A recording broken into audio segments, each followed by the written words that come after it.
mofinaina isan'andro atolotry ny mpitandrina rakotina valina maoly.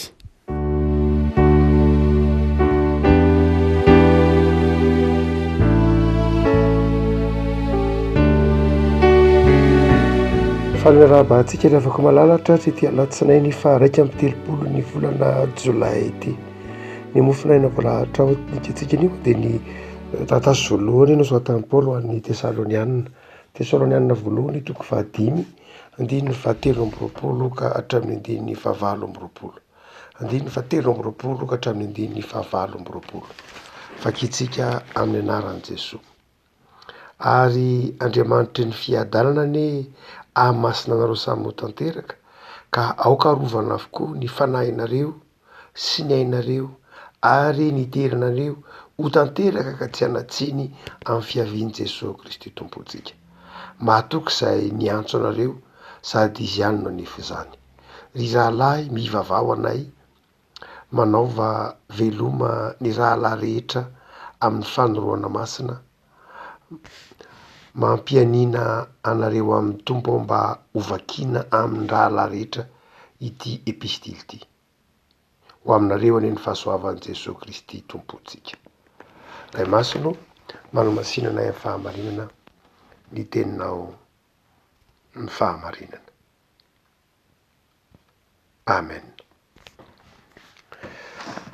Ny andininy 7 mirevako malala dia saika fandretsika ny tsotran'ny Paoly manao hoe Andriamanitry ny fiadanana ny amasinareo samy ho tanteraka ka aoka arovana avokoa ny fanahinareo sy ny ainareo ary ny tenanareo. Ny olombelona moa amin'ny amaritan'ny testamenta taloha azy ry havako dia atao hoe binaire, zany hoe vatana sy fanahy. Amin'ny testamenta taloha dia tsy de tena misongadina loatra ilay hoe olombelona saina fa le olombelona vatana dia le olombelona fanahy. Marina fa ao amin'ny bokin'ny Deutéronome misy hoe tiavan'i Jehovah ao amin'ny fanahinao rehetra, amin'ny sainao rehetra, amin'ny herinao rehetra, fa raha toka jerena ny soratra masina ny testamenta taloha manontolo dia saika ny vatana sy ny fanahy no voaresaka eo, ary ny fanahy aza dia no eritreretina hoe mifanakaiky amin'ilay ilay eritreretina hoe saina ho tsika teo. Fa aty amin'ny testamenta vaovao kosa dia mazava io. Mazava io, ny testamenta vaovao dia manindry fa trinaire ny olona, zany hoe vatana, saina, fanahy. Zay ny tenin'ny Paoly amin'ny andininy 7 ty hoe arovana avokoa ny fanahinareo sy ny ainareo ary ny tenanareo. Ny fanahinareo eto ampiasain'ny Paoly pneuma, ny ainareo eto psyché ary ny tenanareo eto soma. Zay no ampiasain'ny Paoly eto. Aina moa ny andikatsika ny andikan'ny Tesalonianina azy eto le teny hoe fanahy, ny teny hoe saina, fa psyché no ampiasain'ny Paoly amin'ilay voambolana. Zany hoe ny olombelona zany amin'ny Paoly dia zao olombelona fanahy, olombelona saina ary olombelona vatana. Milahatra tsara io amin'ny Paoly. Inona aloha no maha-olona ny olona voalohany indrindra amin'ny soratry Paoly eo dia misesy tsara mihitsy io ny fanahy aloha. Arovana avokoa voalohany ny fanahy. Ny maha-olona voalohan'ny olombelona amin'ny Paoly dia ny lahana voalohany dia ilay olombelona fanahy. Manaraka azy ilay olombelona psyché na ilay olombelona aina na saina, ary ny olombelona fahatelo dia ny olombelona tena na lay soma. Raha ohatra ka alahatra arak'izany zany dia mazava ho azy marina fa tsy de tena hoe misy atanatohitra de manahoana ka hoe ny aina ny saina tsy de manahoana loatra fa ny fanahy ny tena izy, na ny vatana tsy de manao loatra fa ny saina no izy, tsy de zay loatra. Fa ilay zany jany ara dia mandrafitra maha-olona ireo rafitelo ireo: saina, fanahy, saina, vatana. Itsika moa rehefa mandahatra dia netsika teo tsika hoe vatana, saina, fanahy. Ny tsika olombelona rehefa tsika mitanisa azy dia afa-ty amin'ny vatana no mentsika toerana voalohany. olombelona vatana, olombelona saina, olombelona fanahy. Fa ny am'Paoly de zao ny fanahy vo ny saina vo ny vatana. Raha toa ka mamakafaka zay fomba fijerin'ny Paoly na antsony hoe maha olombelona zay tsika dia mazava tsara fa tsy hoe azo zaraina akory ny olombelona, tsy azo rasarasaina hoe aiza ho aiza am'ty vatatsika ty le fanahy, ary inona ny atao hoe saina, ary inona fotsiny atao hoe vatana. Ny olombelona de tsy de azo rasarasaina tahaka zany. Ny filôzofia zay nolovahantsika avy amin'ny Descartes no mahatonga antsika mamevahana ny olo hoe fisaratsarahana ny olombelona io, fisamatsamahana ny olombelona. Fa raha tena jerena de zao ny tena mandrafitra ny maha ny olona ny olombelona de olombelona fanahy, olombelona vatana, olombelona saina, olombelona vatana, ireo ny mahamatry ny tsyna hoe olombelona. De hoe Paoly manao hoe zao noho izy arovana ny fanahinareo, zany hoe lay fanahintsika, lay fanahy maha olona. Ny ataontsika hoe ny science na ny médecine mihitsy ary moa dia tsy miresaka loatra ny antsoina hoe fanahy. Amin'ny médecine de zao ny saina sy ny vatana ny tena zava-dehibe. Tsy hoe manohitra ny fisian'ny fanahy loatra izy, fa de ny science de tsy mieritreritra ny olona mihitsy hoe olombelona misy zany fanahy zany. Eto nefa am-baiboly de asehony tombo tsara mihitsy fa misy ny fanahy. Ny fanahy a de tsy afa-tsy akory raha am-baiboly fa ilay maha olona ny olona, lay olombelona mifandray amin'Andriamanitra. Zay ny fanahy. Lay ao anatintsika, lay maha olona tsika izay tsy azo refesina tanana, tsy azo lanjaina, fa ilay nataon'Andriamanitra ao anatintsika ao. Hoy ny filazan'ny teny Hebreo azy hoe roi, lay fofinaina, hoy ny bokon'ny Genesis, raha maka ny bokon'ny Genesis toko voalohany sika sy ny toko faharoa, de nasian'Andriamanitra roi na fofinaina mahavelona ny olona. Dia iny lay fanahy, tsy le aina loatra zay aina itoviana biby, fa lay fofinaina lay fofinain'Andriamanitra, le aina nomen'Andriamanitra lay fanahy, mifandray amin'Andriamanitra amin'ny alalan'ny fanahy isika. Hoy Paoly manao hoe ny fanahy no miara-milaza ny fanahy masina izay ao anatintsika, no miara-milaza amin'ny fanahy tsika fa zanak'Andriamanitra isika. Zany hoe ny fanahy zany de tsy inona tsy akory fa lay olombelona mifandray amin'Andriamanitra, lay isika mifandray amin'Andriamanitra. Zay no ambaran'ny Paoly hoe fanahy eto. Ary io fanahy io no itoeran'ny fanahin'Andriamanitra. Io fanahintsika io no ifandraisantsika amin'Andriamanitra. Io fanahy io dia io lay iavahantsika amin'ny biby, io lay iavahantsika amin'ny zavaboary hafa. De io Paoly hoe mila arovana io. Fa inona moa ny arovana ny fanahy? Ny fanahy ao anatintsika dia ilay maha olona antsika, ary io fanahy io rehefa miasa ny fanahy ratsy dia ny fanahy itsika no soban'ny fanahy ratsy voalohany indrindra. Rehefa tafiditra ny fahotana de ny fanahy itsika no soban'ny fahotana voalohany indrindra. Zany hoe lay fitaovana fifandraisantsika amin'Andriamanitra, zany izy lazana azy, lay olombelona fanahy mifandray amin'Andriamanitra no soban'ny fahotana voalohany indrindra. Ary rehefa simba ny fahotana, lay fifandraisantsika amin'Andriamanitra noho ny ota de nanimba ny fanahintsika izy zany. Fa tsy hoe ny vatantsika ny voalohany soban'ny fahotana, na ny saintsika ny voalohany soban'ny fahotana, fa ny fanahintsika ny voalohany soban'ny fahotana. Ary rehefa nosoban'ny fahotana ny fanahy de nanjary nanimba ny saina izy. Zany hoe tonga pneuma, ataontsika hoe pneuma psychique izy ohatra. Zany hoe nanjary nanimba ny saintsika rehefa avy eo ny fahotana. Ary mandrakariva be de be ny olona simba saina noho ny fahasimbany ny fanahy. Rehefa simba ny fifandraisana amin'Andriamanitra de manjary simba koa ny saina. Ohatra hoe rehefa manana sentiment de culpabilité ny olona satria na tsy ary nanota tamin'Andriamanitra izy, na tsy ary nanao ratsy tamin'ny mpiarabelona izy, de manjary simba koa ny saina. ary ny fahasimban'ny fanahy de mandrakariva miteraka fahasimba-tsaina. de zay mahatonga ampoly miteny hoe aokare mba ho arovana ny fanahinao. hoy ny filazany Jonas manao hoe ary izay nandray an' Jesosy de nomeny hery ho tonga zanak'Andriamanitra. Rehefa miteny hoe nomeny hery ho zanak'Andriamanitra de zao nomeny fanahy mahery fa tsy nomena fanahy osa. Ny fanahy masina de fanahy mahery izay mampahery ny fanahintsika, mampahery ny fanahintsika ka mahatonga atsika fanahy afaka mandresy fakam-panahy. Tsy mandresy fakam-panahy amin'ny alalan'ny saitsika isika, fa mandresy fakam-panahy amin'ny alalan'ny fanahy masina zay mampahery ny fanahintsika. Ny fanahy osa de fanahy manjary tsy afaka mandresy ny fakam-panahy, tsy afaka mandresy ny fizan-toetra. de zay mahatonga ampoly eto mitsodrano manao hoe arovan'Andriamanitra ny fanahinao mba ho fanahy mahery, fanahy mba tsy mora midaraboka amin'ny hakiviana, tsy mora resy ny fizan-toetra, tsy mora menjera ao anatin'ny fakam-panahy, fa fanahy mahery. Fa ny faharoa dio Paoly manao hoe zava-dehibe maha-olona ny olona koa ny saina.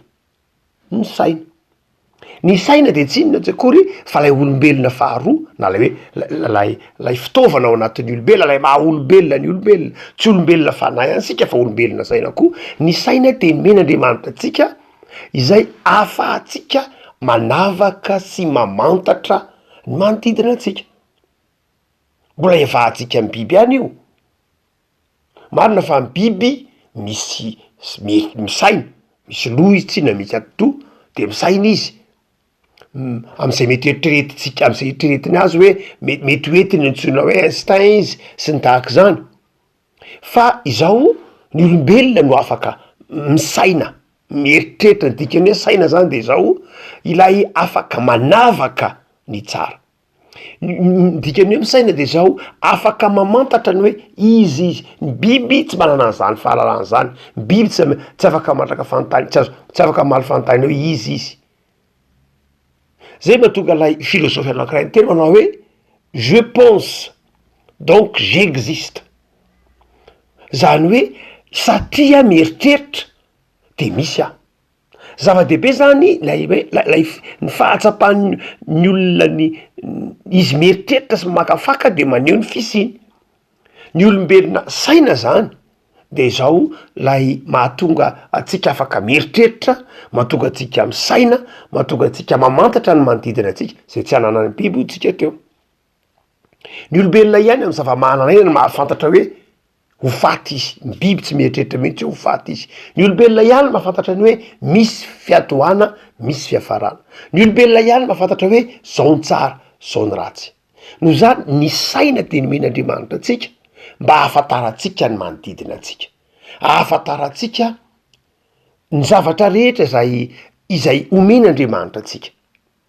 Zava-dehibe zany io saina io, satria ao anatin'io saina io no ahafantaratsika ny sitrapon'Andriamanitra amin'ny alalan'ny saina, omeny fahazavan-tsaintsika. Ary fitenin'ny tompo mandrakariva moa zay misy teny hoe votsa-saina, fitenin'ny Jesosy rahateo zany ny hoe nomen'Andriamanitra fahazavan-tsaina isika. Fa rehefa tafiditra ny fahotana dia simba koa ny fisainan'ny olona, manjary lasa simba ny fisainany. Amin'ny testamenta taloha ny mieritreritra, ny mamakafaka de ny leba na ny fo. Satria ny fo ny mieritreritra amin'ny testamenta taloha de zay mahatonga ny voambolana hoe fiovam-po, miova fo, satria tao amin'ny testamenta taloha de ny fo ny mieritreritra. Aty amin'ny testamenta vaovao no nanome toerana ny lo ny grika, dia nanome toerana ny saina ny grika de lasa nampiasa ny teny hoe fiovantsaina, metanoe, ny teny hebreo hoe shov, de midika hoe mitodika, fibebahana, fiovam-po zay. Fa ny teny grika hoe metanoe, meta, miova, noena, nos, fisainana. Zany hoe ny saina zany ny miova. Nahoana ny miova ny saina? Satria rehefa mibebaka ny olona de miova ny fisainany, manjary madio ny fisainany, lasa mahay manavaka ny tsara sy ny ratsy izy, mahay manavaka ny sitrapon'Andriamanitra amin'ny sitrapon'izao tontolo zao izy.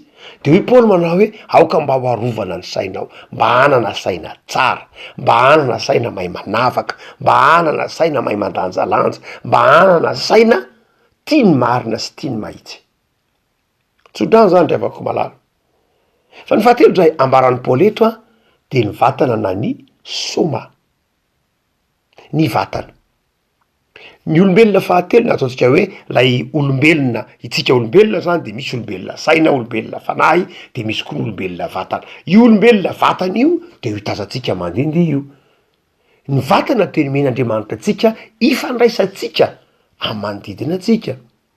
Amin'ny alalan'ny vatantsika no mandray tanana olona, fa tsy hoe mandray tanana am-panahy. Na de fomba fiteny any azy zany. No zah nge tsy mandray tanana anao fa ny fanahiko mandray tanana anao. Na hoe mandray tanana mba-an-tsaina hoe ka zah nge nanoroka anao atao tsaiko ato fa tsy nanoroka anao tamin'ny vatana.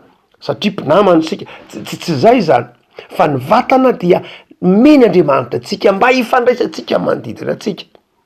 Azy hoe matokany hoe misy lafin-javatra izay ifandraisantsika amin'Andriamanitra, ifandraisantsika manodidina atsika amin'ny alalan'ny resantsika hoe ny maso, ny ny sofina, ny falambolonana ny orona, ny zavatra andramana amin'ny vavana ny lela, de ny fifampikasoana amin'ny hoditra sy ny vatana.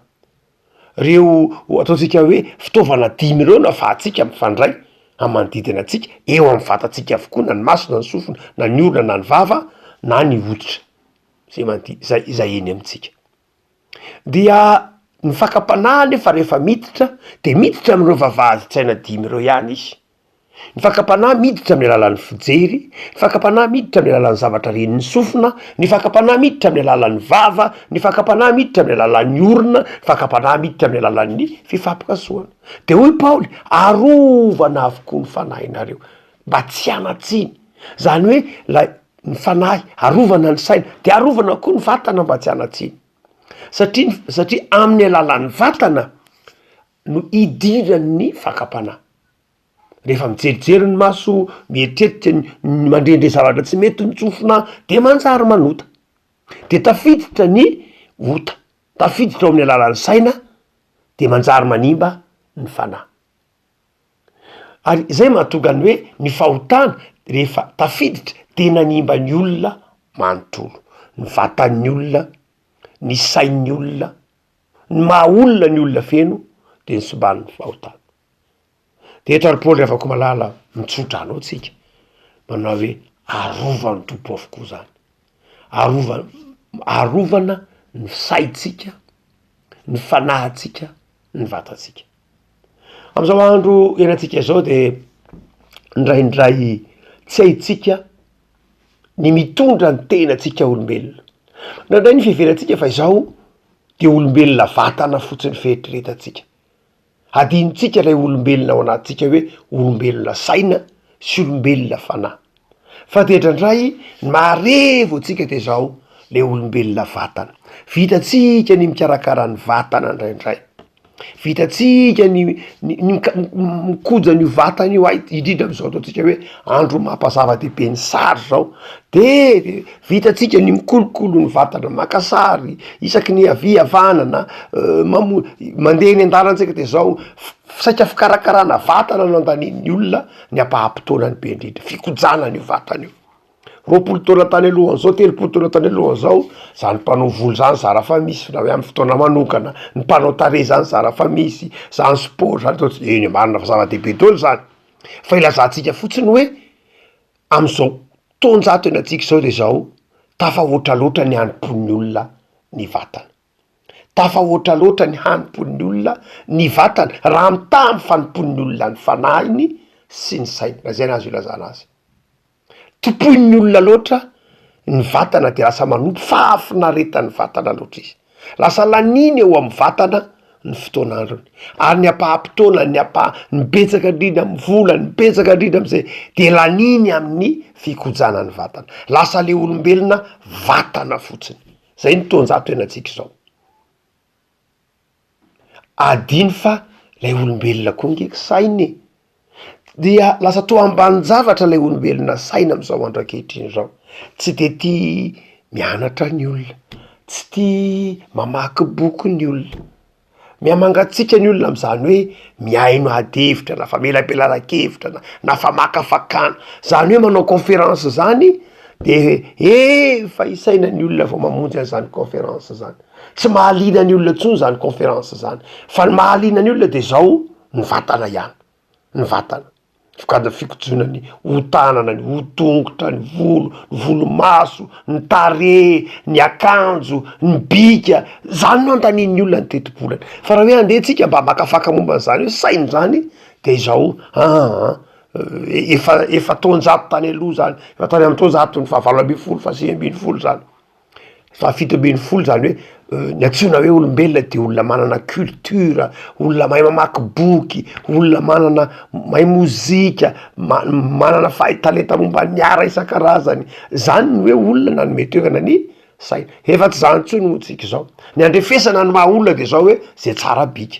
zay tsara tare fa hanikana dia atonotony ihany ara ny fahalalana dia everitsika olombelona zava-dehibe any zany ny fanahy moa am'zao renatsika sao de tena zandrindrindra amin'ny olona zandrindry olona zany hoe ikojakoja anymeny sakafom-panahy fa adiny ray na adiny roa na adiny telo isan-kerinandro ara mba hamana ny olona ny fanahy ifandraisany amin'Andriamanitra efa tsy vitan'ny olombelona tsy vitan'ny olombelona manokana fotoana adiny ray isan'andro na tsasakadiny isan'andro ho an'ny fanahy tsy vitan'ny olona fa vitan'ny olona ny mikarakara ny vatany ao anatina salle de sport mandritra ny adiny 4 isan'andro na adiny 3 fa tsy vitan'ny olona manana faefatradiny ionana amin'Andriamanitra vitan'ny olombelona ny misakafo eo ambony latabatra mandritry ny adiny 2 fa ny vavaka mandritry ny faefakadiny tsy vitan'ny olombelona zay no afatahana hoe miamakay zary zao tontolo zao de Paoly manao hoe engane ny fanahin'Andriamanitra mba hiaro le maha olona anao engane mba ho vitanao ny anana équilibre na vitanao ny ampisalamina ny hoe mba sahamomeko toerana re lay olombelona fanahy atao amiko ka anana fiainam-bavaka omeko ny tenin'Andriamanitra iain'ny soratra masina omeko toerana lay olombelona saina ka manana fotoana hamatarako amakiko boky iainoko ny manodidina iainoko ny vaovao hamatarako hoe inona ny zavatra mitranga eto ambonin'ny tany hamatarako hoe manahoana ny fivaovan'ny toetrandro hamatarako hoe manahoana ty zavaboarin'Andriamanitra ity omeko toerana koa le olombelona vatana ka karakaraiko izy raha marary tsaboky raha marary tandremako mba tsy hozimba lay tepolin'Andriamanitra rehefa malala rehefa maty tao amin'ny hazo fijaliany Jesosy de tsy hoe ny fanahiny ihany ny maty tsy hoe ny vatany ihany ny maty tsy hoe ny sainy ihany ny maty fa lay maha olona manontolo an'i Jesosy no maty tao amin'ny hazo fijaliana no zany lay Jesosy maty tao amin'ny hazo fijaliana de manome toky fa afaka miaro ny fanahinao afaka miaro ny sainao afaka miaro ny vatanao fa izao mo rehefa manompo an'Andriamanitra ianao vitanao koa ve ny manompo an'Andriamanitra sy ny tia an'Andriamanitra amin'ny fanahinao manontolo amin'ny sainao manontolo ary amin'ny vatanao manontolo engany lavako rehefa manolo teny ianao de tsy ny sainao ihany natolotra ao an'Andriamanitra fa ny vatanao koa tsy ny vatanao ihany fa ny fanahinao koa ny tompony ampahirenao atakaranao ny fahatsaran'ny fiainana miaraka amin'Andriamanitra trano ivavaka sika tompo amisaotra anao zahay noho ny amin'ny teninao zay mampianatra feno ny maha olombelona anay nomenao fanahy zay nampitoerinao ty anatinay ny fanahy ampitoerinao ty anatinay koa nomenao ny fahazavan-tsaina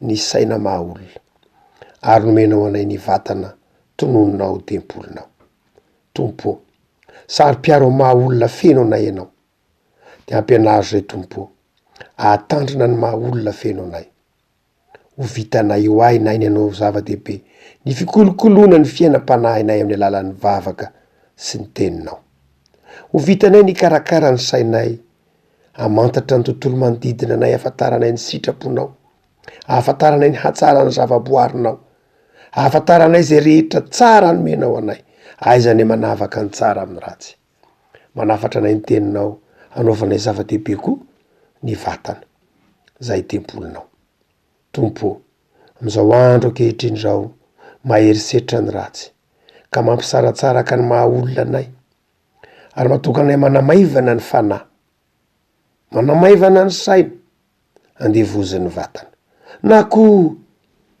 manao tsinitsinina ny vatana fa mihevitra fa niara-panahy ihany. Tompo avao zay mba hanana saina manavaka tsara. Mivavaka izay tompo. Ho an'ny fiangonanao miasa am'izao vanim-potoana sarotra izao amin'ny fitezana ny mpino, amin'ny fitoriana ny filazantsara. Avao zay hatrany ny herin'ny fiangonanao mba tsy ho malaina, mba tsy ho kivy, fa hitoetra mandrakariva amin'ny fanarahananao. Mivavaka izay tompo. Ho an'ny fiangonan'i Jesosy Kristy eto Madagasikara zay miatrika ny 550 taonany, ampahirezy ny fiangonanao amin'ny fiomana maro samihafa miandry etsero, tehirezo ny fiangonanao masina andriorenan'ny fahamarinana. Mivavaka izay Jesosy ho an'ny mpino tsirairay ampahareto amin'ny finoana, ny kristianisa ambatan'olona ny an-tokantrano any ampahareto amin'ny finoana, ataovy mandresy fizan-toetra, ataovy mahatoky hatramin'ny fahafatesana. Dia ampitoera amin'ny tokantrano tsirairay ampanaraka zao mofinahy zao Jesosy ny fiadananao sy ny fifalianao. Ary tantera ho aminy tsodrano zay tononona amin'ny anaranao. Ary Andriamanitra ny fiadanana ny ahamasina reo samy ho tanteraka, ka ao karovana avokoa ny fanahinareo sy ny ainareo ary ny tenanareo ka ho tanteraka tsy hanatsiny amin'ny fiavian'i Jesosy Kristy tompontsika. Mahatoky Jesosy zay niantso anareo, izy no nefisany. Amen.